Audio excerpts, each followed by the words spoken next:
سيدنا محمد وعلى آل سيدنا محمد كما صليت على إبراهيم وعلى آل إبراهيم في العالمين إنك حميد مجيد. قال الله تبارك وتعالى في كلامه المجيد: أعوذ بالله من الشيطان الرجيم. بسم الله الرحمن الرحيم. ومن أظلم ممن افترى على الله كذبا أو قال أوحي إلي ولم يوحى إليه شيء ومن قال سأنزل مثل ما أنزل الله ولو ترى إذ الظالمون في غمرات الموت والملائكة باسطوا أيديهم أخرجوا أنفسكم اليوم تجزون عذاب الهون بما كنتم تقولون على الله غير الحق وكنتم عن آياته تستكبرون. وَلَقَدْ جِئْتُمُونَا فُرَادَىٰ كَمَا خَلَقْنَاكُمْ أَوَّلَ مَرَّةٍ وَتَرَكْتُم مَّا خَوَّلْنَاكُمْ وَرَاءَ ظُهُورِكُمْ وَمَا نَرَىٰ مَعَكُمْ شُفَعَاءَكُمُ الَّذِينَ زَعَمْتُمْ أَنَّهُمْ فِيكُمْ شُرَكَاءُ فَقَدْ تَقَطَّعَ بَيْنَكُمْ وَضَلَّ عَنكُم مَّا كُنتُمْ تَزْعُمُونَ.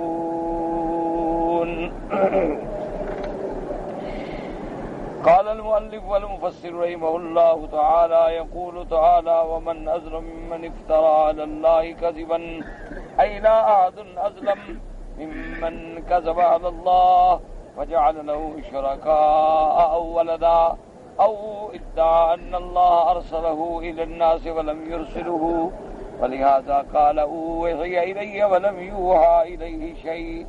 قال إكرمة وقتادة نزلت في مسيلمة الكذاب: ومن قال سأنزل مثل ما أنزل الله، أي ومن ادعى أنه يعارض ما جاء من عند الله من الوحي مما يفتريه من القول، كقوله تبارك وتعالى: وإذا تتلى عليهم آياتنا قالوا قد سمعنا لو نشاء لقلنا مثل هذا. الآية. سورۃ الانعام کی ان آیات مبارکہ میں جیسے کہ ہم نے الحمدللہ ثم الحمدللہ سابقہ دروس میں یہ پڑھا تھا کہ سیدنا ابراہیم علیہ السلام نے اللہ کی توحید کے لیے اپنے والد سے، قوم سے، وقت کے بادشاہ سے، سب سے ٹکرائے اور باقاعدہ ان کے ساتھ مکالمات، مناظرات فرمائے اور ان کو ان کی گمراہی پر متوجہ کیا، کیونکہ سیدنا ابراہیم علیہ السلام کی قوم جو ہے، جیسا الحمدللہ آپ پڑھ چکے، وہ دو گمراہیوں میں مبتلا تھی. ایک وہ بتوں کی پوجا کرتی تھی اور دوسرا سیارات سبع یعنی چاند، سورج، عطارد، مشتری، ان کو وہ متصرف الامور مانتی تھی. تو ابراہیم علیہ السلام نے ان کو للکارا کی ایک کھلی گمراہی ہے، تم کیا کر رہے ہیں؟ اور اسی طرح سیدنا ابراہیم علیہ السلام نے پوری قوم کو دعوت فکر دی کہ غور کرو، یہ ستارہ ہے، چاند ہے، سورج ہے، یہ ڈوب جانے والی چیزیں اور یہ خود فنا ہونے والی چیزیں ہیں، اور پھر چاند سورج کے نور کا محتاج ہے، ہر وقت افلاک میں خوار و زبوں ہے. کوئی عقل کی بات کرو، یہ کیسے خدا ہو سکتا ہے یا متصرف الامور ہو سکتا؟ جب قوم کو یہ بھی سمجھ نہ آیا تو ابراہیم علیہ السلام نے ان کے بتوں کو، ان کے آلہہ کو توڑ ڈالا، اور پھر بھی قوم کو سمجھ نہ آیا تو انہوں نے سیدنا ابراہیم علیہ السلام کو اللہ کی توحید کی پاداش میں اور اپنے آلہہ باطلہ کی مخالفت میں، بجائے اس کے کہ وہ بات مان لیتے، سمجھ لیتے، لیکن نہ سمجھے، آپ کے لیے آگ تیار کی اور ابراہیم علیہ السلام کو آگ میں ڈالا جائے. اللہ تبارک و تعالی نے سیدنا ابراہیم علیہ السلام کی نصرت فرمائی، اور یہ اللہ کا وعدہ ہے کہ اللہ اپنے انبیاء کی حفاظت فرماتے ہیں. اللہ تبارک و تعالی اپنے رسول، اپنے پیغمبر، اپنے نبی، ان پہ کروڑوں صلاۃ و سلام ہوں، ان کی حفاظت خود فرماتے ہیں. جیسا کہ قرآن مقدس کی آیت میں یہ بات موجود ہے کہ ابتدائے زمانے میں میرے مدنی سرکار کے لیے بھی حفاظت کا انتظام کیا جاتا تھا. رات کو صحابہ پہرا دیتے تھے تاکہ کوئی یہودی، کوئی مشرک، کوئی دشمن جو ہے وہ نقصان نہ پہنچائے. لیکن ایک دن میرے آقا نے اپنے گھر کے دروازے کے پردے کو ہٹا کے فرمایا کہ جو صحابہ رات کو پہرے پر ہیں وہ سب چلے جائیں، میرے اللہ نے فیصلہ کر لیا ہے، واللہ یعصمک من الناس، کہ میرا مدنی اب لوگوں سے تیری حفاظت میں خود کروں گا، اب کسی پہرے کی ضرورت نہیں. حضور صلی اللہ علیہ وسلم نے اسباب ظاہری یعنی جو پہرا تھا اس کو ہٹا دیا.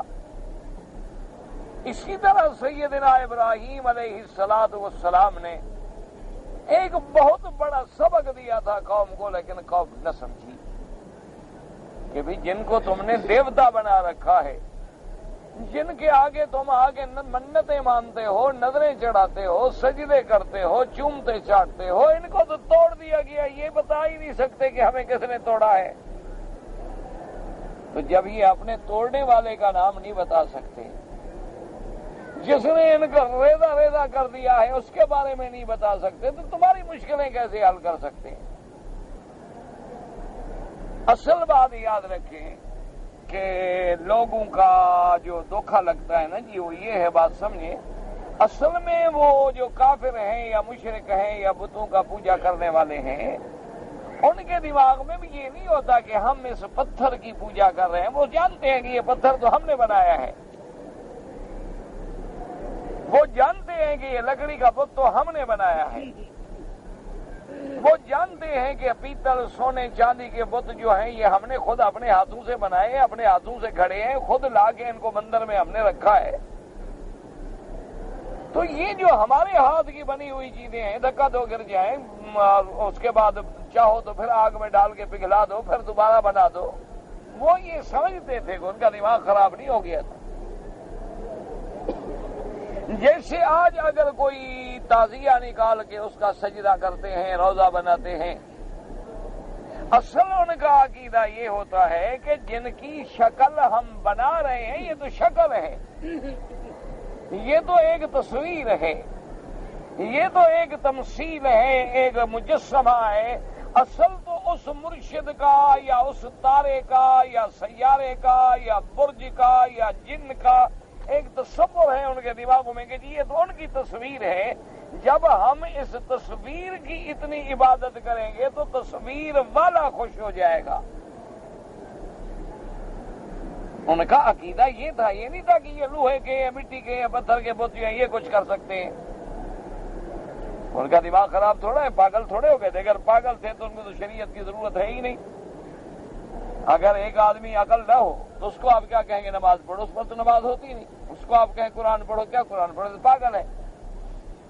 تو وہ کوئی سارے دنیا میں کروڑوں ہندو ہیں، کروڑوں مشرکین ہیں، بتوں کے پجاری ہیں، سیارات سب آگے پجاری ہیں. یا آج بھی مثلا ہمارے بعض کمزور عقیدے کے بھائی جو ہیں وہ اپنے گھروں میں مرشد کی تصویر سجا دیتے ہیں. ان کو پتہ یہ تصویر ہے تو ہم نے بنائی ہے. ان کو پتہ ہے بھی یہ تصویر ہے، یہ تو کیمرے سے بنائی گئی ہے، کیمرہ مین نے بنائی ہے، اور ہم نے جا کر کسی فوٹوگرافر کو دیکھ کے اس کو ذرا انلارج کرا دیا، بڑا بنا دیا، خوبصورت بن جائے اور گھر میں لٹکا دیے ہے. یا آپ ویسے بھی دنیا میں دیکھ لیں کہ اپنے گھر میں مثلا اگر کوئی آدمی اپنے والدین کا فرما بردار ہے تو والد کا فوٹو لگا دیتا ہے. کسی بندے کو اپنی بیوی سے محبت ہے تو اپنی بیوی کا فوٹو لگا کے سرانے رکھ دیتا ہے. تو اس کا مطلب یہ نہیں ہوتا ہے کہ یہ فوٹو کچھ کرے گا، اس کو تو پتہ ہے تو فوٹو ہے، تو کاغذ ہے.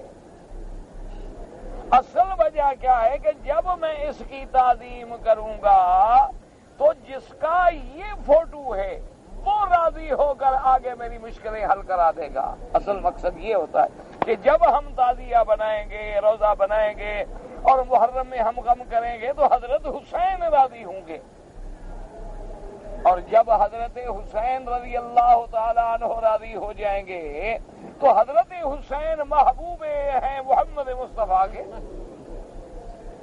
حضور نے جن کے لیے بار بار دعائیں کی ہیں کہ اللہم انی احبہ، میرا اللہ مجھے حسین سے محبت ہے، اور میرا اللہ تو ان کو بھی محبوب رکھ جو میرے حسین سے محبت کرے۔ تو جب حضرت حسین رضی اللہ تعالیٰ عنہ راضی ہو جائیں گے تو اس کا معنی کیا ہوا کہ محبوب مصطفیٰ محمد مدنی راضی ہو جائیں گے، اور جب محمد مدنی راضی ہو جائیں گے تو خدا راضی ہو گیا۔ اسی طرح ان لوگوں کا یہ عقیدہ تھا کہ بھی یہ ہم نے گھر میں حضرت پیران پیر کی تصویر رکھی ہے، یا حضرت معین الدین اجمیری کی تصویر رکھی ہے، یا حضرت فرید الدین شکر گنج کی تصویر رکھی ہے، یا ہم نے جناب یہ کرما والی سرکار کی تصویر رکھی ہے۔ تصویر کو وہ کچھ نہیں جانتے، وہ کہتے ہیں تصویر والا راضی ہوگا، اور یہی عقیدہ تھا مشرکین مکہ کا۔ وہ بتوں کی پوجا نہیں کرتے تھے، دماغ خراب ہو گیا ان کا، پاگل ہو گئے تھے۔ اگر انہوں نے پتھر کی پوجا کرنی تھی تو سارے پہاڑ جو کھڑے تھے جا کے پہاڑوں کو سجدہ کرتے۔ اگر سونے اور چاندی کی پوجا کرنی تھی تو 2 کلو سونا سامنے رکھ کے پوجا شروع کر دیتے۔ ضرورت کیا ہے کہ ہاتھ بناؤ، ناک بناؤ، آنکھیں بناؤ، شکل بناؤ، کسی کے 4 سر بناؤ، کسی کے 2 سر بناؤ، کسی کی 8 ٹانگیں بناؤ، کسی کی 4 ٹانگیں بناؤ، کوئی مرد کی شکل میں بناؤ، کوئی عورت کی شکل میں بناؤ۔ یہ کیا تھا؟ اصل بات یہ تھی، سمجھیے مسئلہ جو سب سے بڑا بنیادی لوگوں کے دماغ میں خلل ڈالتا ہے وہ یہی ہے، وہ اصل میں ان کاغذوں کی پوجا نہیں کرتے، ان تصویروں کی پوجا نہیں کرتے، ان تمثیلوں کی پوجا نہیں کرتے۔ یہ تو ظاہر ہے دل میں تسلی دینے کے لیے کہ دیکھو جی سبحان اللہ میرے مرشد کی تصویر ہے۔ یہ جناب جو ہے عطارد کی تصویر ہے، اور یہ زہرہ، مشتری، شمس، قمر، زحل ان کی تصاویر ہیں، اور ساری دنیا کا نظام ان کے ذمہ ہے۔ تو جب ہماری وہ عبادت تو سارے جب راضی ہوں گے ہمارے کام ہو جائیں گے۔ تو یہ تھا بنیادی عقیدہ۔ ورنہ کوئی آدمی کہے جی میرا سفارشی ہے، سفارشی کو عقل ہوگا تو کرے گا، پتھر کیسے سفارش کرے گا؟ مشرکین مکہ کو جب کہا جاتا تھا کہ بھئی کیوں پوچھتے ہو، نے کہا اولئک شفعاؤنا عند اللہ، یہ ہمارے اللہ کے ہاں شفاعتی ہیں، تو شفاعت یہ پتھر کرے گا؟ معنی یہ ہے کہ جس کی یہ صورت ہے وہ ہماری شفاعت کرے گا۔ سمجھے مسئلہ؟ اچھا اب یہی معنی شرک ہے۔ کیا معنی ہے؟ کہ اگر ہم نے مثلا حضرت پیران پیر کی رحمت اللہ علیہ کی گھر میں ایک تصویر لگا دی اور اس پر پھول بھی ہم نے گلے میں ہار بھی ڈال دیے، اور ہم آتے جاتے یا مرشد یا غوث اعظم کہہ کے سلام بھی کر رہے ہیں، جھک بھی رہے ہیں، تو ایمان سے کہیں عقیدہ کیا ہے کہ جب ہم تصویر کے آگے جھکتے ہیں، پھول ڈالتے ہیں، سلام کرتے ہیں، تو حضرت کو وہاں قبر میں پتہ لگ جاتا ہے یا نہیں لگتا؟ اگر ہمارے اس عمل کا ہمارے مرشد کو مزار میں پتہ نہیں لگتا تو کرنے کی کیا ضرورت ہے؟ اس کو تو پتہ ہی نہیں، جس کے لیے ہم مر رہے ہیں اس کو تو پتہ ہی نہیں۔ اور اگر ان کو پتہ لگ جاتا ہے اور وہ ہم پہ راضی ہو جاتے ہیں تو مرنے کے بعد ہر مرید کا پتہ لگ جانا اور قبر میں خبر ہو جانا، یہ تو علم غیب زندگی میں بھی کسی کو نہیں ملا، تو مرنے کے بعد کیسے مل گیا؟ ٹھنڈے دل سے بات کو سمجھے۔ اب تمہارا مرشد ہے، ہر آدمی کا کوئی نہ کوئی پیر تو ہوتا ہے نا، کسی کا کوئی ہے، کسی کا کوئی ہے، کسی کا کوئی ہے۔ چلو وہابیوں کا وہابی پیر، اور جو ڈھیلے عقیدے کے لوگ ہیں ان کا پیر بھی کچھ ڈھیلا۔ اچھا جو محرم والے ہیں ان کا پیر بھی محرم میں مارنے پیٹنے والا، کالے کپڑوں والا، ہر کسی کا کوئی نہ کوئی ہے۔ یہ کوئی ایسا مسئلہ نہیں۔ وہابیوں کے بڑے بڑے پیر ہیں، بڑے بڑے، ان کے بھی عقیدے ہیں، ان کے بھی محبتیں ہیں، ان کے بھی مرشد ہیں، ان کے بھی مشائخ ہیں۔ بڑے بڑے لوگ جو ہیں سب کا کوئی نہ کوئی تعلق ہے۔ اب ٹھنڈے دل سے مسئلہ سمجھو، تم مکے میں بیٹھے ہو، تمہارا مرشد ہے لاہور میں، کراچی میں، بمبئی میں، دہلی میں، ڈھاکہ میں، برما میں، عرب میں، عجم میں، شام میں، تم یہاں بیٹھے ہو، وہ زندہ تمہارے حال سے باخبر ہے کہ آج تم نے کیا کھایا ہے، آج تم نے کتنے طواف کیے ہیں، عمرہ کیسے کیا ہے، سر مڈایا ہے نہیں مڈایا، اور عمرے کے فوراً بعد داڑھی پہلے شیو کرائی ہے یا بعد میں کرائی ہے، سارا مرشد کو پتا ہے۔ اگر زندہ کو پتا نہیں تو مرنے کے بعد کیسے پتا لگ جاتا ہے؟ اگر ان کو پتا ہے تو کوئی آج کام کر لو، پیر کو ٹیلی فون کر کے پوچھ لو جی رات میں نے کیا کیا۔ مولوی مکی کی بات نہ مانو، رات مثلا 10 طواف کر لو اور مرشد کو ٹیلی فون کرو کہ حضرت مجھے بتائیں کہ رات میں نے کتنے طواف کیے۔ تو اگر زندگی میں کسی کو علم غیب نہیں ہے، بلکہ یہی عقیدہ رکھنا کہ اللہ کے سوا انبیاء، اولیاء، فرشتے، نوری، ناری، جن کسی کو علم غیب ہے، اسی کا نام تو شرک ہے۔ اور شرک کیا ہوتا ہے؟ کہ علم غیب صفت خدا ہے، جب ہم نے اس صفت کو کسی غیر میں بھی مانا ہے تو شرک کھا گیا۔ اسی کا نام تو شرک ہے۔ شرک کا کیا بنا کہ ایک چیز ماننے اور اس میں کسی دوسرے کو شریک کرے۔ عقیدہ یہ ہے کہ علم غیب کا مالک کون ہے؟ اللہ ہے، یہ عقیدہ ہے۔ اب اس میں کہتا ہے کہ جی ہاں اتنا فرق ہے جی کہ اللہ کا علم جو ہے وہ تو ہے ذاتی، اور ہمارے مرشد کا علم جو ہے، علم غیب تو ہے پیروں کو، لیکن ہے عطائی، یعنی اللہ نے ان کو دے دیا۔ اچھا، اللہ نے ان کے پیدا ہونے سے پہلے بھی پیروں کو علم دے دیا تھا یا ان کے پیدا ہونے کے بعد دیا؟ ٹھنڈے دل سے سوچو، غور کرو، عقیدے کی بات ہے۔ اللہ نے عقل دیا ہے، عمرے کرنے سے کچھ نہیں ہوگا، حج پڑھنے سے کچھ نہیں ہوگا جب تک عقیدہ ٹھیک نہیں ہوگا۔ اللہ نے ہمارے پیروں کو جو علم غیب دیا، ہر پیر کو پیدا ہونے سے بھی پہلے دے دیا تھا یا پیدا ہونے کے بعد دیا؟ اگر پیدا ہونے کے بعد دیا ہے تو پھر وہ زندگی تک تھا یا مرنے کے بعد بھی ہے؟ ایک ٹھنڈے دل سے غور کریں، سوچیں، تفکر کریں۔ اللہ نے عقل دیا ہے۔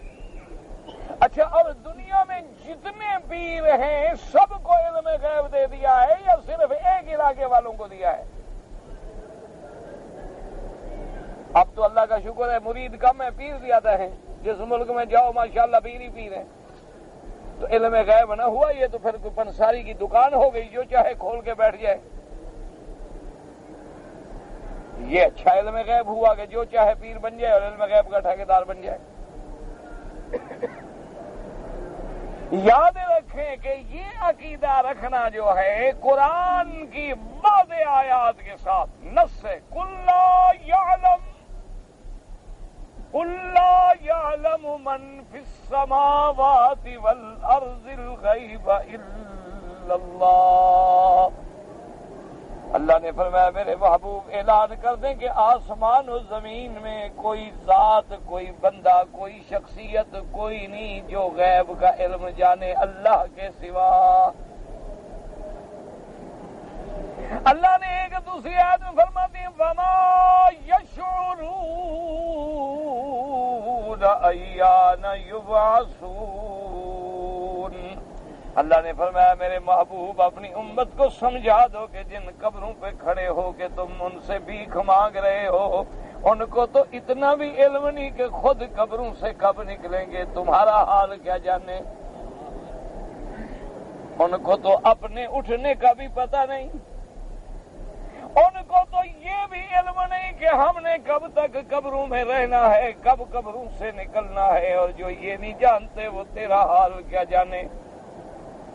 اسی لیے امام ابو حنیفہ رحمت اللہ علیہ، اسی لیے امام ابو یوسف، امام محمد بن حسن الشیبانی، اور اسی طرح تمام ائمہ کرام، اولیاء کرام کا یہ مسئلہ ہے، عقیدہ ہے کہ جو شخص یہ اعتقاد رکھتا ہے کہ اللہ کے سوا کوئی دوسرا بھی علم غیب جانتا ہے وہ کافر ہے۔ اب دھوکہ کیوں لگا؟ یاد رکھو کہ جب انہوں نے دیکھا کہ میرے پاک پیغمبر نے صلی اللہ علیہ وسلم میرے محبوب کائنات سیدنا محمد الرسول اللہ صلی اللہ علیہ وسلم نے اپنے صحابہ کو بلایا بدر میں، اور آپ نے فرمایا میرے اصحاب، میرے پروانوں مت گھبراؤ کہ ہم تھوڑے ہیں، کوئی خوف نہ کرو کہ ہمارا عدد تھوڑا ہے، ہم 313 ہیں اور سامنے دشمن کا لشکر جرار ہے، کوئی غم نہ کرو، فکر نہ کرو، قطر۔ مسلمان کبھی عدد کی اقلیت و اکثریت کے چکر میں آ کے کبھی جنگیں نہیں لڑتا۔ حضور کا وہ تو اس دور کا تو ہم سوچ ہی نہیں سکتے نا، جب اس جنگ بدر میں قیادت کرنے والا خود محمد پاک ہو، یعنی خدا جانتا ہے وہ زمین، وہ مٹی، وہ وقت، وہ دور، وہ بندے، وہ صحابہ، وہ جماعت، میرا محبوب، ان کا تو کوئی مثال ہی نہیں۔ آج 1400 سال گزر جانے کے بعد بھی تم نے پڑھا ہوگا نا الحمدللہ کہ میرے محبوب کا نام لینے والے، میرے مدنی کا نام لینے والے چند مجاہد جو تھے 70,000 کی فوج کو ایسا بھگوڑا بنا دیا کہ ادھر دیکھتے ہوئے بھی ڈرتے تھے۔ کیا تھے جناب؟ کہتے ہیں فوجی ہیں، نہ کوئی فوجیں تھی نہ کوئی بلا تھی، مجاہد تھے بیچارے، بڑے سے بڑے 700 اس سے زیادہ ہوں گے تو 800-900، وہ بھی بکھرے ہوئے، کوئی کدھر ہے کوئی کدھر ہے۔ لیکن 1400 سال گزرنے کے بعد بھی ان کے نعرہ تکبیر میں وہ طاقت تھی کہ کفر اور ہندو کافر، ساری دنیا فریاد کرے او مر گئے، نکالو نکالو نکالو نکالو۔ وجہ کیا تھی آخر؟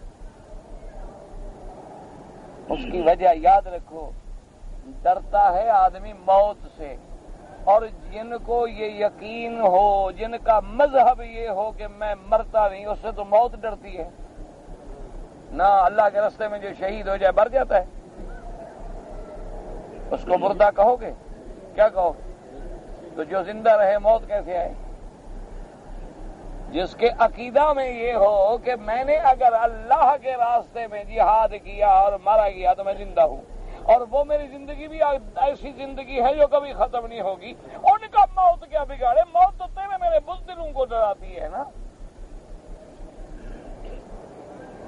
تو اس لیے اب دیکھیں کہ مقام بدر ہے، اور حضور صلی اللہ علیہ وسلم نے فرمایا اپنے صحابہ سے کہ مت گھبراؤ،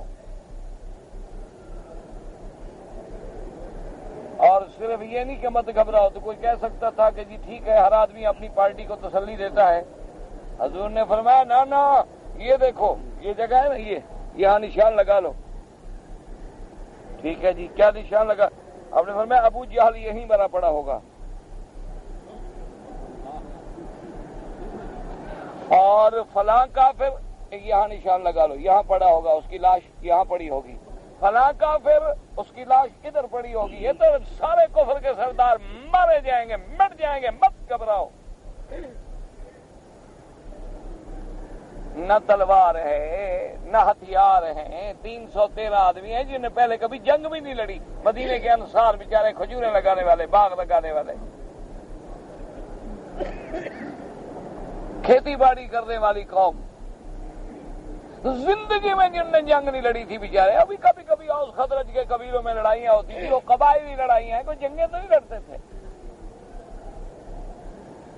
اور پھر چلو بھائی مقابلہ بھی کریں تو جب کم سے کم دشمن کے پاس جو تلوار ہے تو میرے پاس بھی تو تلوار تو ہو نا، کم از کم چلو بندوق نہ ہو تلوار تو ہو، وہ بھی نہیں۔ اس کے پاس گھوڑے ہیں، میرے پاس کوئی چلو کمزور سا گھوڑا وہ بھی نہیں، اونٹ ہے اونٹ بھی نہیں، ڈھال ہے وہ بھی نہیں، کچھ نہیں سامنے، اسباب کی حد تک مسلمان کے پاس کچھ نہیں ہے۔ انہوں نے کہا حضور ہمارے پاس تو تلواریں بھی نہیں ہیں۔ فرمایا کوئی بات نہیں ہے، بدر کی کھجوریں جو ہے نا ان کے گوشے کاٹ کے لے آؤ۔ وہی ان کے پاس تلوار ہے، ڈھالے ہیں، ہم گوشے سے لڑیں گے۔ فرمایا ہاں ہاں لے آؤ، لے آئے۔ حضور نے اپنے ہاتھ سے پکڑا دیا، فرمایا تمہاری بس یہی تلوار ہے۔ اب جب میدان بدر ہوا، بڑا لمبا واقعہ ہے اور بڑا مشہور واقعہ ہے جو تمام سیاستہ میں ہے، حدیثوں میں ہے، تاریخ میں سب ہر مقام پہ موجود ہے۔ صحابہ کہتے ہیں کہ خدا کی قسم ہے، جب جنگ ختم ہوئی اور جس جس جگہ پہ حضور نے نشان لگایا تھا ایک بالشت کا بھی فرق نہیں تھا، وہ کافر وہیں بڑا ہوا پڑا۔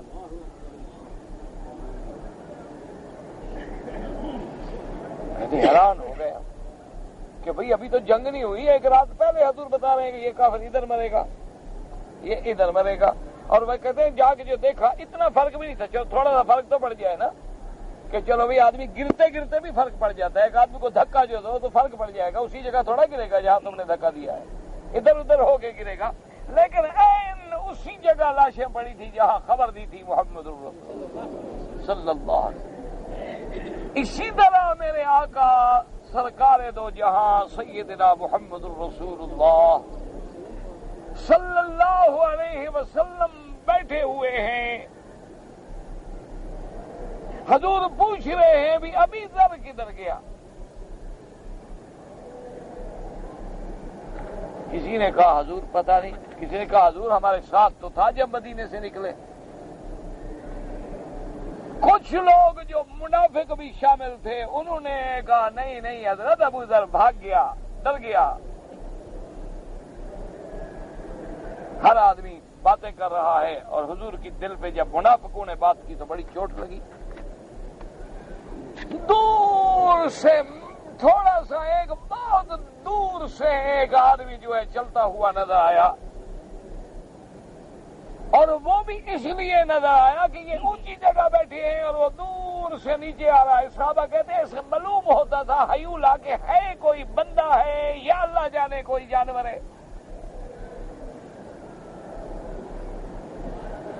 یعنی ہم دور سے دیکھ رہے ہیں، کوشش کر رہے ہیں دیکھنے کی، سمجھ نہیں آتا۔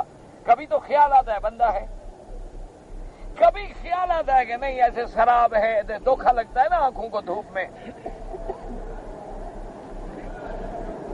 میرے محبوب نے نظر ڈالی اور فرمایا کن نبات ذر، فرمایا میرے صحابہ یہ آنے والا ابھی ذر ہوگا۔ صحابہ کہتے ہیں حضور کیا پتا ہے، کچھ سمجھ تو نہیں آتا نظر، یاد فرمایا ابھی ذر ہوگا۔ تھوڑی دیر جب گزر گئی تو دیکھا کہ ابھی ذر بیچارے چلے آ رہے ہیں، اور حضور کی جب نظر پڑی تو فرمایا ابھی ذر یمشی وحدہ ویموت وحدہ ویبعث وحدہ۔ حضور نے 3 باتیں فرمائی، فرمایا دیکھو ابھی ذر میرا آج اکیلا چل کے آ رہا ہے، جب موت آئے گی پھر بھی اکیلا ہوگا، اور جب قبر سے اٹھے گا پھر بھی اکیلا ہوگا۔ حضرت ابی ذر آ گئے،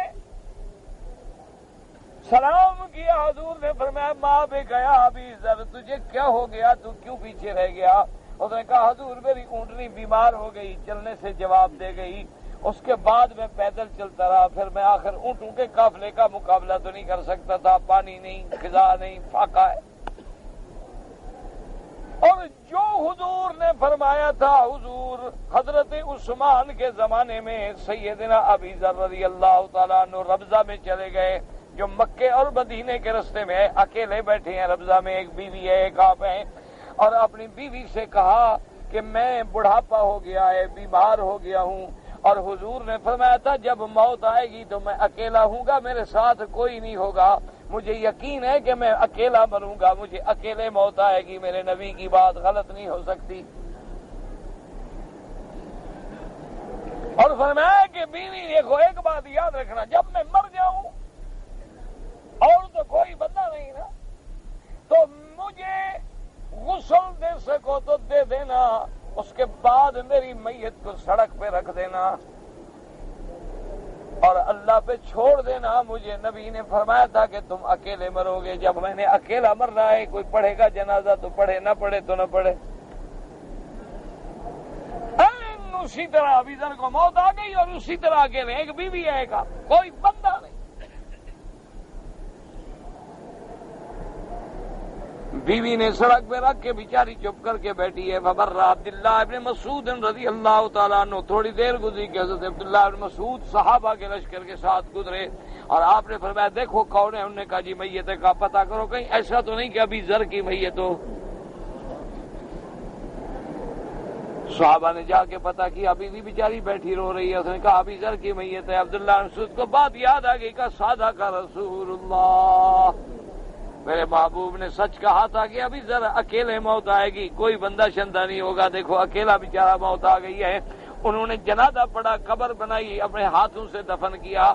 تو اب جناب حضور نے جب یہ خبر دی، اس دور میں تو تبوک کا قصہ ہے اور موت آ رہی ہے حضرت عثمان کے زمانے میں. یعنی آپ اندازہ کر سکتے، جب یہ واقعات لوگ پڑھتے ہیں تو جن کے دلوں میں زیغ ہے، اما الذین فی قلوبہم زیغ فیتبعون ما تشابہ منہ ابتغاء الفتنہ.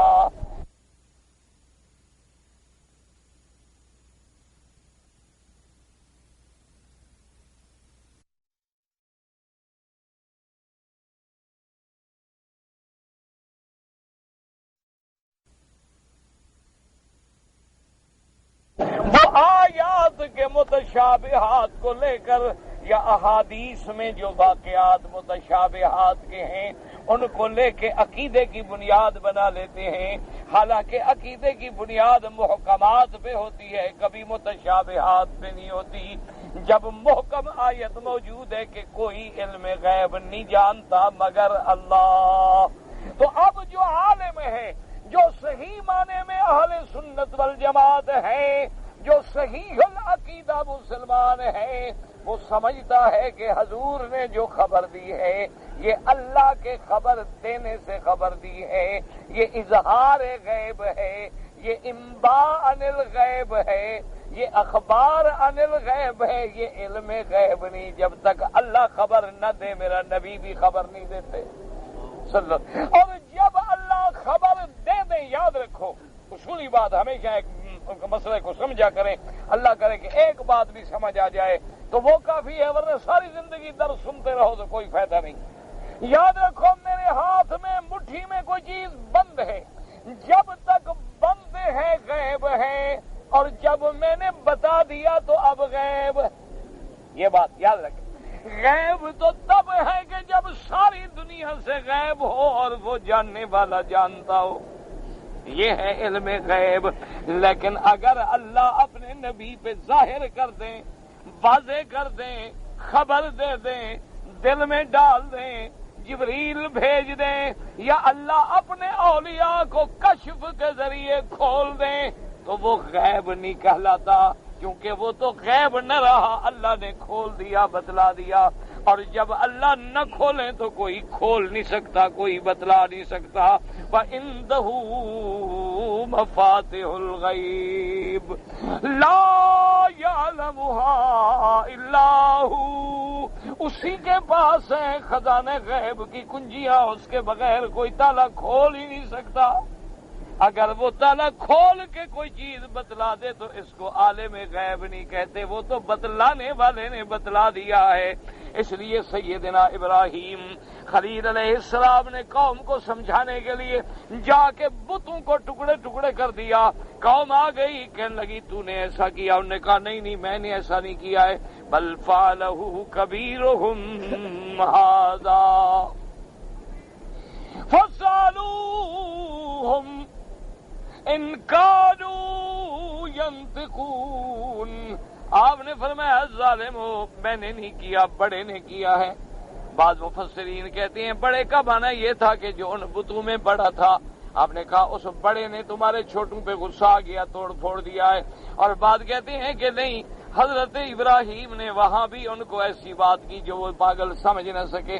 فرمایا بل فعلہ کبیرہم ھذا، ان سب سے تو میں بڑا ہوں اور میں نے کیا ہے. فرمایا تمہارے خدا تو اتنے ہیں چھوٹے چھوٹے، ان سے تو میں بڑا ہوں، تو میں نے تمہارے خداؤں کو توڑا ہے. اچھا اگر تم نہیں جانتے کہ میں نہیں توڑ سکتے، تمہارے خداؤں کو کیسے توڑ؟ فاسألوہم، جاؤ اپنے آلہہ سے پوچھو، اپنے خداؤں سے پوچھو اگر وہ بولتے ہیں. فرجعوا الى انفسهم فقالوا انکم انتم ظالمون. اب جناب غور کرنے لگے، کہنے لگے ابراہیم کہتا تو ٹھیک ہے، ہمیں بات تو ٹھیک ہے بھائی، ہم ان کا 10 سال ہو گئے پوجا کر رہے ہیں، عطر لگا رہے ہیں، چڑھاوے چڑھا رہے ہیں، کتنا بکریوں کا خون پی گئے ہیں، رات دن ہم منتیں مان رہے ہیں، لنگر تقسیم کر رہے ہیں، خوشبوئیں لگا رہے ہیں، پھول پہنا رہے ہیں، تو ایک آدمی آ کر کو توڑ پھوڑ کے چلا گیا، بات تو ٹھیک ہے ابراہیم، پوچھنا چاہیے، چلو جی پوچھیں اپنے خدا۔ اور لوگوں نے کہا پاگلوں کن سے پوچھنے چلے ہو، وہ بولتے ہیں۔ ہاں انہوں نے کہا اچھا ٹھیک ہے یار، بولتے تو نہیں، انہوں نے کہا بولتے نہیں تو بتائیں گے کیا بے وقوف ہو۔ انہوں نے کہا دیکھو ابراہیم علیہ السلام نے کیسے چالاکی کی، ہمارے خداؤں کو توڑ دیا، ہمیں بے وقوف بھی بناتا ہے، یعنی مسئلہ پھر بھی سمجھ نہیں آیا۔ اور جو بول نہیں سکتے تو وہ تمہارے مشکل کشا کیسے ہو سکتے ہیں، تمہارے حاجت روا کیسے ہو سکتے ہیں؟ اچھا دیکھو نا جی، ہمارے ملک میں چلو ایک پیر مر جاتا ہے، اللہ سب پہ کروڑوں رحمتیں کرے، اور جو زندہ ہے ہم سب کو ہدایت دے۔ ایک ٹھنڈے، اچھا بعض پیروں کے مرید ہوتے ہیں بڑے پیسے والے، وہ ان کا روضہ بنا دیتے ہیں قیمتی۔ بعض پیر ہوتے ہیں بیچارے، مرید بھی غریب ہوتے ہیں، پیر بھی غریب ہوتا ہے، مرید بھی غریب ہوتے ہیں، ان کا روضہ نہیں بناتے۔ تو جن کا نہیں بناتے انہوں نے بھی کبھی کہا ہے کہ ہمارا روضہ بناؤ، یا جن کا بن گیا ہے انہوں نے کبھی کہا یار رنگ خراب ہو گیا ہے، رنگ اور کرو، یا غلاف پرانا ہو گیا بدل لو، مہربانی کرو۔ تو جو یہ نہیں بتا سکتے تو تمہارے دلوں کے حال سن کے تمہیں بچے کیسے دے دیتے ہیں؟ اللہ نے کوئی عقل بھی دیا ہے کہ نہیں دیا؟ چلو دور نہ جاؤ، ہمارے پیر بھی پیر ہیں، لیکن ایمان سے کہیں کہ ساری دنیا، ساری کائنات کے پیر میرے مدنی محمد کے بیٹے کا مقابلہ نہیں کر سکتے صلی اللہ۔ جو حضور کا بیٹا ہے اس سے بڑا پیر بھی ہو سکتا ہے؟ حضور کی بیوی سیدہ خدیجہ کا کوئی مقابلہ کر سکتا ہے؟ چلو دور نہ جاؤ، یہاں جا کے پوچھ لو۔ لیکن مسئلہ سمجھ نہیں آتا، کہتے دیکھیں گستاخ ہیں، وہابی ہیں، توہین کر رہے ہیں نا پیروں کی، یہ پیروں کو پتہ کوئی۔ دیکھو جی کتنے بڑے کو، جیسے ابراہیم علیہ السلام انہوں نے کیا کہا، ہاں اچھا ہمارے خداؤں کو توڑ بھی دیا، اب ہمیں پاگل بھی بناتے ہو، ٹھیک ہے ہم تمہیں آگ میں ڈالتے ہیں، ان کو ڈالو جو ٹوٹ گئے ہیں، ان سے جا کے آگ بھڑکاؤ نا جو ٹوٹے پڑے ہیں، بتا بھی نہیں سکتے۔ نہ انہوں نے کہا ابراہیم علیہ السلام میں بیوقوف بنا رہے ہیں۔ آج بھی بالکل وہی عالم ہے، ان سے کہو کہ خدا کے بندے مزار پہ کھڑے ہو جاؤ، پوچھ لو غلاف بدلنا ہے نہیں بدلنا ہے، روزہ بنانا ہے نہیں بنانا ہے، قبر ٹوٹ گئی ہے اینٹ لگانی ہے نہیں لگانی ہے، یہ سب ہم کر رہے ہیں تو مرشد کو کیا پتا ہے؟ کہیں گے ہاں دیکھا وہاں بھی ہے نا، ہمارے بزرگ کے روزے کی توہین کر رہا تھا، دیکھو جی کعبہ شریف میں بیٹھ کے اللہ والوں کی توہین کرتے ہیں۔ اللہ معاف کرے، اللہ معاف کرے، اللہ تبارک و تعالیٰ سے دعا کرو اللہ ہمیں اولیاء اللہ کی توہین سے بچائے، اللہ اپنے اولیاء پہ کروڑوں رحمتیں فرمائے۔ لیکن ولی ہوتا ہے، نبی نہیں بن سکتا، اور نبی ہوتا ہے، خدا نہیں بن سکتا، ہمیشہ یاد رکھو۔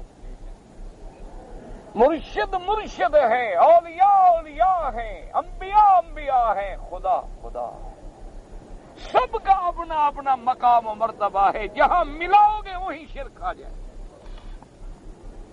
اولیاء اللہ برحق ہیں، ان کی کرامات برحق ہیں، ان کی عبادات، ان کی محنتیں، ریاضتیں برحق ہیں، انبیاء کی نبوت، انبیاء کی رسالت برحق ہے، لیکن سب خدا کے محتاج ہیں۔ آدم سے لے کر میرے مدنی محمد تک دیکھ لو، کہہ دو علیہم السلام، اللہ کے کروڑوں صلاۃ و سلام۔ آدم نے کس سے مانگا تھا؟ ربنا ظلمنا انفسنا وَإِن لَّمْ تَغْفِرْ لَنَا وَتَرْحَمْنَا لَنَكُونَنَّ مِنَ الْخَاسِرِينَ۔ اور میرے محبوب نے کیا سکھلایا؟ جب طواف کرو تو کیا کہو؟ ربنا آتنا فی الدنیا حسنۃ وفی الآخرۃ حسنۃ وقنا عذاب النار۔ اللہ پاک نے تمہیں علم دیا ہے، عقل دیا، خدا کے لیے میرے محبوب نے سکھلایا ہے کہ جب پانی پیو تو کیا کہو، جب کھانا کھاؤ تو کیا کہو، جب کپڑا پہنو تو کیا کہو؟ ہر جگہ دعا سکھلائی کہ نہیں سکھلائی؟ الحمدللہ۔ پانی پیو تو کیا کہو؟ بسم اللہ الرحمن الرحیم۔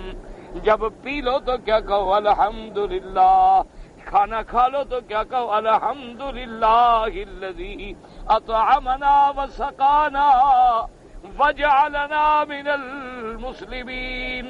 اور فرمایا عمرہ کرو تو کیا کرو؟ 2 رکعت پڑھ کے احرام باندھ کے لبیک اللہم لبیک۔ اور حجر اسود پہ آؤ تو کیا کہو؟ بسم اللہ اللہ اکبر۔ اور جب 7 چکر ختم کر لو تو کیا کرو؟ 2 رکعت پڑھو۔ رکن یمانی کے درمیان آ کے حجر اسود سے پہلے دعا مانگو تو کس سے مانگو؟ یہ ساری باتیں ایمان سے۔ کھانے کی دعا سکھلا دی، حرم میں داخل ہونے کی دعا بھی سکھلا دی کہ جب باہر سے آؤ اور کعبے پہ نظر پڑے تو کیا کہو؟ اللہم زد بیتک ھذا تشریفا و تکریما و تعظیما۔ صفا پہ چڑھو تو سکھلا دیا کیا کہو؟ ابدأ کما بدأ بہ اللہ، میں اسی جگہ سے ابتدا کرتا ہوں جس کا حکم اللہ نے دیا ہے اور میرے بدری محمد مصطفیٰ نے کیا ہے۔ اور فرمایا کیا پڑھو؟ ان الصفا والمروۃ من شعائر اللہ۔ اور جب حضور اوپر چڑھے تو کیا پڑھا؟ لا الہ الا اللہ وحدہ لا الہ الا اللہ وحدہ نصر عبدہ اعز جندہ ہزم الاحزاب بعدہ لا شیء قبلہ ولا شیء بعدہ۔ حضور نے فرمایا جب صفا پہ چڑھو تو اس وقت یہ پڑھو کہ کوئی معبود برحق نہیں مگر اللہ، وہی اللہ جس نے اپنے محبوب محمد کی مدد کی اور جس نے اس کے دشمنوں کو شکست دی۔ وہی ذات ہے جب کچھ نہیں تھا تو وہ ہے، اور جب ساری دنیا فنا ہو جائے گی پھر بھی وہ ہے۔ اور اس کے بعد فرمایا پھر تم صفا سے چلنا شروع کرو اور اس کے بعد پڑھتے رہو، دعائیں مانگتے رہو۔ جب مروہ پہ چڑھو تو پھر یہی پڑھو۔ اللہ کے نبی نے ساری دعائیں سکھلا دی ہیں، لیکن خدا کے لیے تم چاہے کسی جماعت سے تعلق رکھتے ہو، دیوبندی ہو، بریلوی ہو، اہل حدیث ہو، تبلیغی ہو، خدا کے لیے مجھے سارے حدیث کے ذخیرے میں ایک دعا تو سکھلا دو جو حضور نے فرمایا جب میرے روضے پہ آؤ تو مجھ سے اس طرح مانگو۔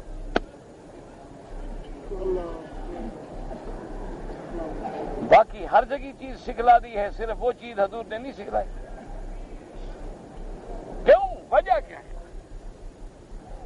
جو نبی پانی پینے کے بعد بھی دعا سکھلا دے وہ اپنے روضے پہ آنے کی دعا کیوں نہیں سکھلاتے؟ آخر سوچیں۔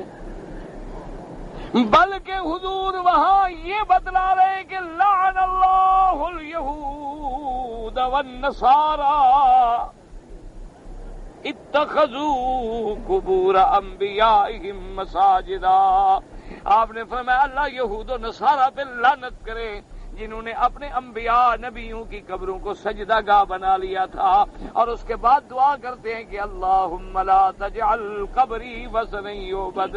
میرا اللہ میں تیرا محبوب ہوں، میں دعا مانگتا ہوں میری قبر کو سجدوں سے بچا لے۔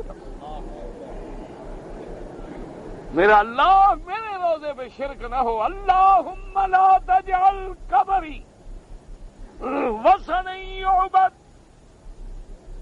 فرمایا میرے اللہ میں نے ساری زندگی تیری توحید کا پرچار کیا ہے، میرے قبر کو بھی سجدے سے محفوظ رکھنا، کوئی میری قبر پہ سجدہ نہ کرے کوئی میں۔ اور صلاۃ و سلام کا کیا طریقہ بتلایا جس پہ صحابہ نے عمل کیا کہ مدنی پاک کے سامنے کھڑے ہو کے سلام پڑھو، صدیق عمر پہ سلام پڑھو۔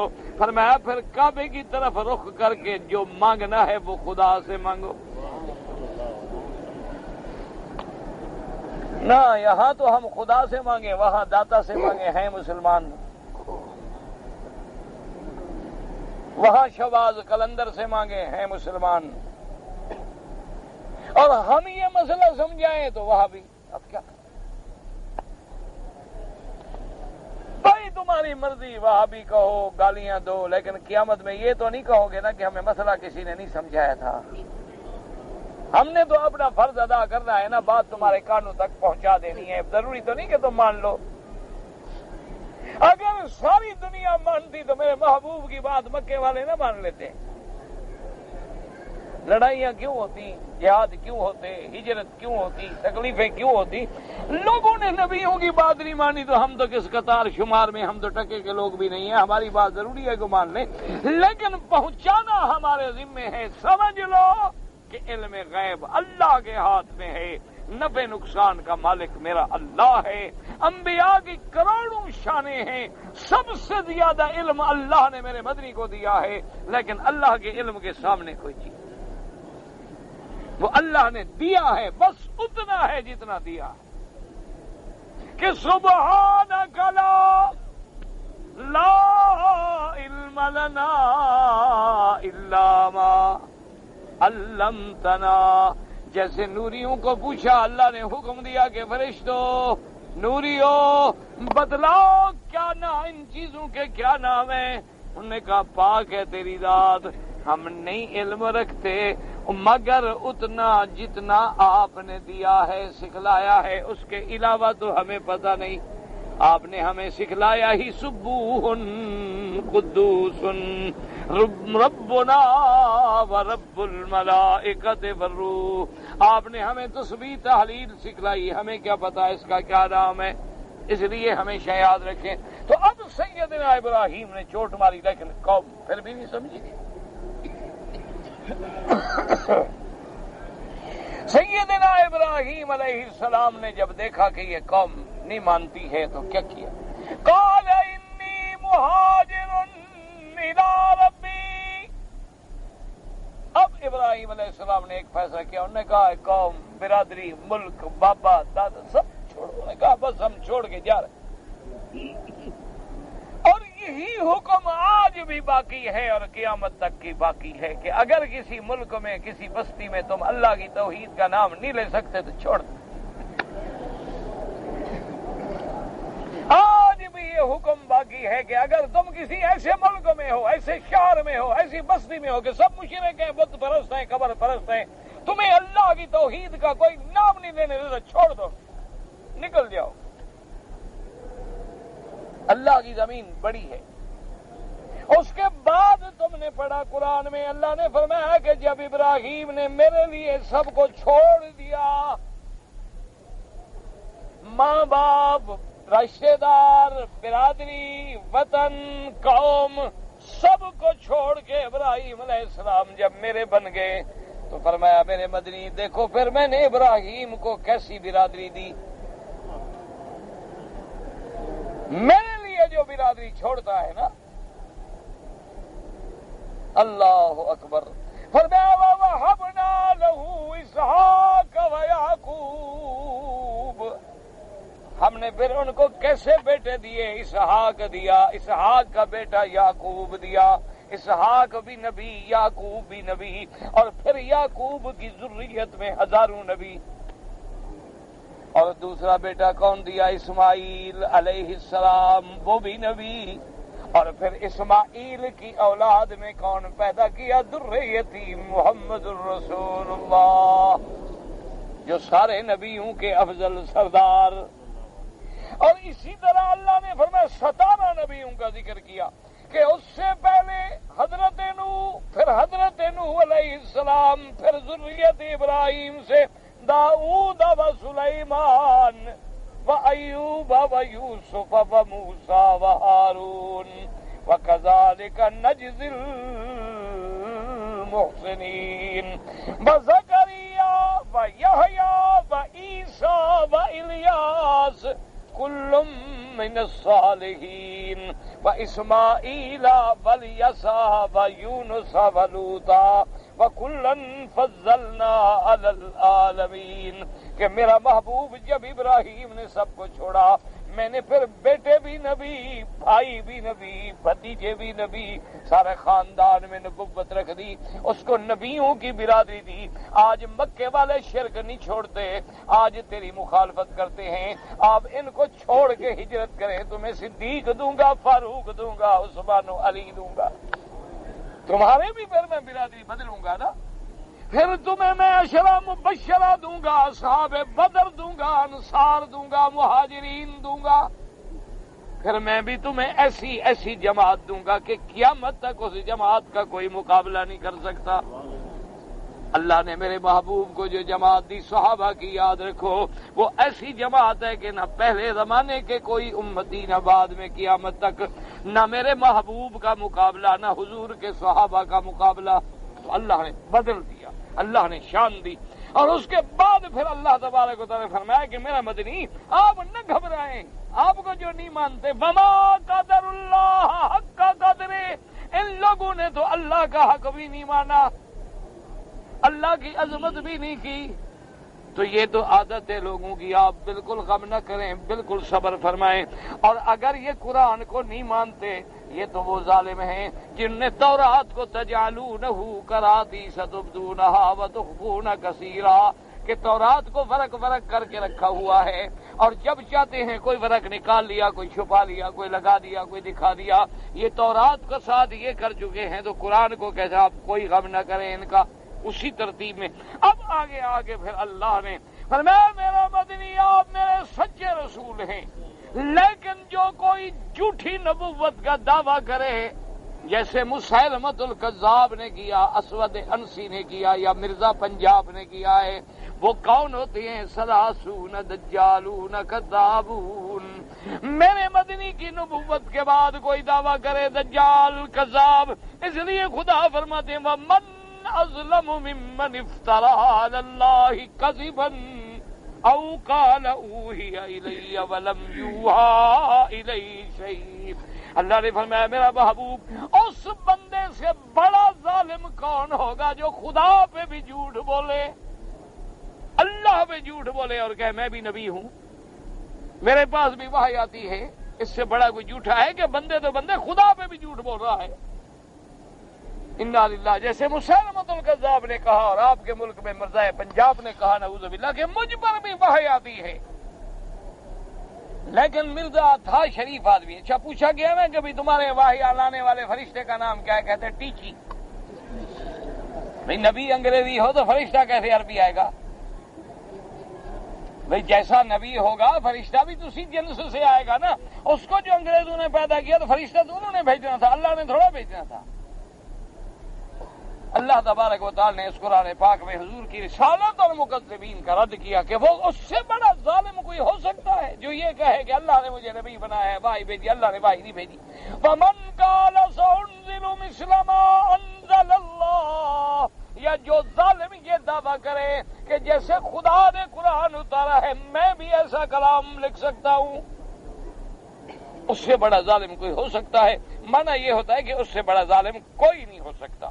اور اس کے بعد اللہ فرماتے ہیں میرا مدنی ان ظالموں کو دنیا میں کہنے دو وَلَوْ تَرَىٰ إِذِ الظَّالِمُونَ فِي غَمَرَاتِ الْمَوْتِ، آپ جب دیکھیں گے کہ یہ ظالم مرنے کا وقت آئے گا اور فرشتے روح نکالیں گے، پھر دیکھنا ان کا کیا حشر ہوتا ہے۔ اللہ پاک آپ کو ہمیں سب کو صحیح ہدایت پہ رکھے۔ ایک آدمی نے نماز میں سلام کا السلام علیکم ورحمۃ اللہ وبرکاتہ کہہ دیا تو کوئی حرج نہیں، ویسی بات ہے۔ اس کی وجہ یہ ہے، یاد رکھو کہ سلام کے لفظ جو السلام علیکم یہ بھی لفظ ہے، السلام علیکم ورحمۃ اللہ یہ بھی ثابت ہے، السلام علیکم ورحمۃ اللہ وبرکاتہ یہ بھی ثابت ہے۔ لیکن ایک بات یاد رکھنا کہ نماز جو ہے یہ ایک ایسا فرض ہے بالکل اسی طرح ہم نے ادا کرنا ہے جیسے ہمارے محبوب سیدنا محمد مصطفیٰ نے ادا کیا۔ کیا معنی؟ مثلا سمجھیں کہ ابھی کوئی آدمی درود پڑھے اور وہ کہے اللہم صلی علی سیدنا محمد، کوئی بات نہیں، حضور سے بڑا سردار کون ہے؟ لیکن نماز میں ہم اس لفظ کا اضافہ نہیں کر سکتے ہیں، کیوں؟ نماز تو عین اسی طرح نقل کرنی ہے جیسے میرے محبوب نے ہمیں سکھلایا ہے. نہ ایک لفظ زیادہ کر سکتے ہیں نہ گھٹا سکتے ہیں. نماز میں جب پڑھیں گے تو کیا پڑھیں گے؟ اللہم صلی علی محمد وعلی آل محمد کما صلیت علی ابراہیم. کیونکہ نماز میں اسی لیے حضرت تھانوی سے ایک آدمی نے پوچھا، اس نے کہا جی ایک آدمی اللہم صلی علی محمد پڑھتا ہے اور ایک آدمی اللہم صلی علی سیدنا محمد پڑھتا ہے. حضرت تھانوی تو پھر تھانوی تھے نا، فرمایا بھائی وہ کمال متابعت ہے اور یہ کمال محبت ہے. فرمایا اتباع کا کمال تو وہی ہے جو محبوب نے سکھلایا ہے اسی طرح، باقی پھر محبت کا غلبہ ہے الگ بات ہے، لیکن وہ نماز میں اضافہ نہیں کریں گے. آگے پیچھے اگر آدمی کہتا ہے تو کوئی حرج نہیں. اسی طرح سلام ہے، اسی طرح اللہ اکبر ہے، اسی طرح رکوع میں سمع اللہ لمن حمدہ ہے، اسی طرح تسبیح میں سبحان ربی العظیم ہے. تو ہم اپنی طرف سے کوئی لفظ نہیں بڑھائیں گے، ورنہ وبرکاتہ بھی کہنا ثابت ہے، ثواب ہے. جتنے جملے زیادہ کہو گے اتنی ثواب زیادہ ہوگا.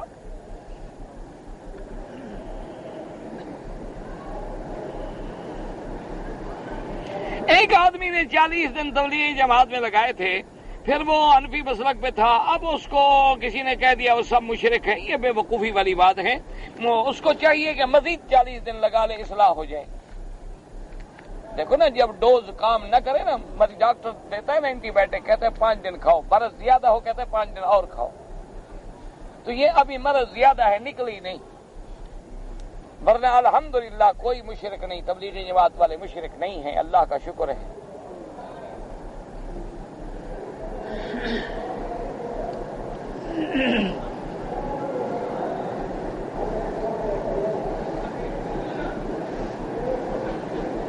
ایک حج سے آدمی آ رہے تھے، انہوں نے نیت کیا تھا کہ اگر رستے میں مشکل آ گیا تو احرام کھول دیں گے. ٹھیک ہے، اگر یہ نیت کر لے تو پھر اس کو دم دینے کے لیے حرم جانے کی ضرورت نہیں ہوتی، وہیں وہ احرام کھول سکتا ہے. اگر یہ نیت نہ کرے تو جب تک دم نہیں دے گا احرام کھول ہی نہیں سکتا. سمجھ آ گیا مسئلہ؟ یہ حدیث میں ہے، حضور نے فرمایا کہ اگر کوئی آدمی احرام باندھتے وقت اسی وقت یہ نیت کر لے کہ محلی ایسو ابستنی، کہ یا اللہ پھر میں تو وہیں رک جاؤں گا جہاں تو روک دے، پھر تو میری طاقت نہیں ہے نا. تو اگر وہ رک گیا کسی وجہ سے، کاغذ غلط ہو گیا، ویزا غلط ہو گیا، کوئی رکاوٹ پڑ گئی، تو احرام کھولنے کی اجازت ہوتی ہے. اگر کسی آدمی نے یہ نہیں کہا تھا اور رک گیا تو جب تک اس کی بکری اللہ کے حرم میں ذبح نہ ہو جائے وہ احرام میں رہے گا، چاہے مہینہ لگ جائے. یہ تھوڑا ہے کہ اسی وقت چادریں کھول دے، وہ احرام میں رہے، دم بھیجے، دم ذبح کروائے، پھر بال کٹوائے، پھر احرام سے نکلے، اور جب اللہ توفیق دے پھر عمرہ قضا کرے.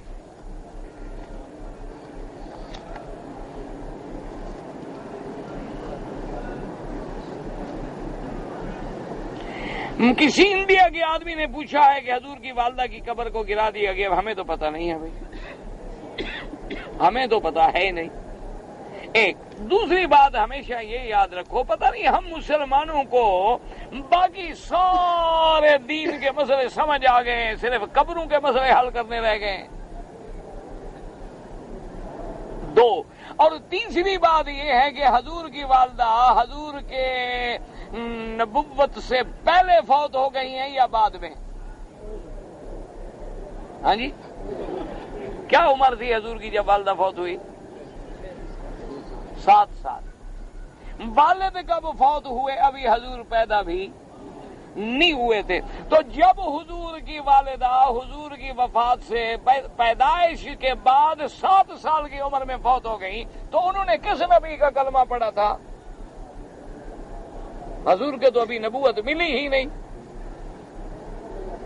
تو ایسے ہمارے لوگوں کو بس ایک فکر ہے بیچاروں کو، نعوذ باللہ کعبہ گر جائے تو ان کو غم نہیں ہوگا، لیکن قبر کیسے؟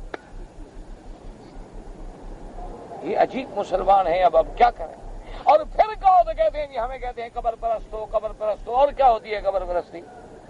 پہلی تو بات یہ ہے کہ اس واقعے کا عند اللہ، اللہ کے کعبے میں بیٹھے ہمیں تو پتہ ہی نہیں.